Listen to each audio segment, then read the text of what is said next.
masyadong mahaba na yun. Time-lapse nila lang. Ha? Time-lapse nila lang. Kahit may isang araw.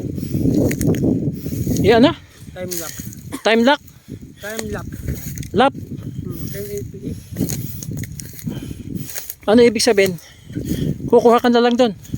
Kasi yung video na yun, mabidyo, mabilis para sa nakapas-forward. Pero tuloy-tuloy. Kahit isang araw yun.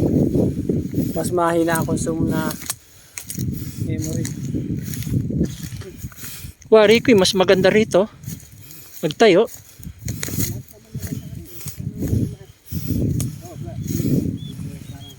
Lalo kung matatabasan to lahat dito para ka lang, pwede ka nang kumuha ng balibas na nihagis mo dun. Layo. Ganda ng ano. Lagi sila layo ng isda. Oh. Parang diwat. Hirap yan, mga taga isang luto. Ano, patay niya yung isda, hindi pa nakakadugin dito. Ha? Pag ito nakagis yung ano, Ha? balibas niya. Oh, ay napakalayo. Gagaling.